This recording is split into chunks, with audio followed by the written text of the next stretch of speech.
नवरात्रि के 9 दिन जगत जननी माँ दुर्गा के 9 स्वरूपों की पूजा होती है। माँ के 9 स्वरूप और उनका नाम अलग ही अर्थ और लोगों को नई सीख देने वाले हैं। नवरात्रि का पहला दिन माँ शैलपुत्री को समर्पित है, जो हिमालयराज की पुत्री हैं। इसी के चलते उनके नाम का अर्थ भी कुछ ऐसा है। शैल माने पत्थर या पहाड़।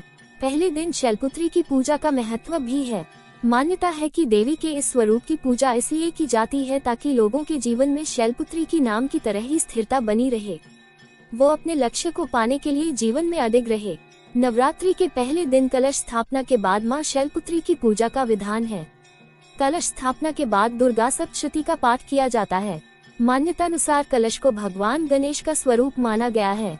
किसी भी शुभ काम में कलश की स्थापना भी इसलिए ही की जाती है। पहले दिन शैलपुत्री की कथा सुनने और पढ़ने मात्र से घर में सुख समृद्धि आती है। माँ शैलपुत्री का मंगल आशीर्वाद प्राप्त होता है। नवरात्रि का पहला दिन माँ शैलपुत्री कथा। माँ शैलपुत्री का वाहन वृषभ बैल है।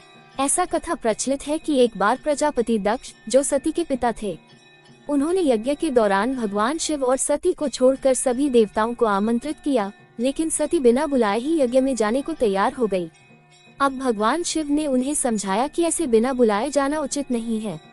इसके बावजूद सती नहीं मानी और ऐसे में सती की जिद के आगे भगवान शिव ने उन्हें जाने की अनुमति प्रदान कर दी। अब सती बिना बुलाए पिता के यहाँ यज्ञ में प्रतिभाग करने पहुँच गई। वहाँ उनके साथ बुरा व्यवहार किया गया। मायके में सती की माँ के अलावा सभी ने उनसे गलत तरीके से बात की। क्या भाई और क्या बहनें, सभी ने सती और उनके पति भगवान शिव खूब उपहास किया। ये कठोर व्यवहार और पति का अपमान सती बर्दाश्त नहीं कर सकी और उन्होंने खुद को यज्ञ में भस्म कर लिया। जैसे ही ये वाकया हुआ और भगवान शिव तक समाचार पहुंचा, उन्होंने तुरंत अपने गणों को दक्ष के यहाँ भेज दिया। गणों ने इस यज्ञ को विध्वंस कर दिया।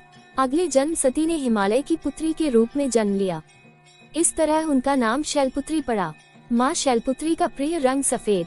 माँ शैलपुत्री को सफेद रंग बेहद प्रिय है, इसलिए पूजा के दौरान उन्हें सफेद रंग की चीजें, बर्फी आदि का भोग लगाया जाता है। पूजा में सफेद रंग के पुष्प भी अर्पित किए जाते हैं। माता के भक्तों को पहले दिन की पूजा में सफेद वस्त्र धारण करना चाहिए।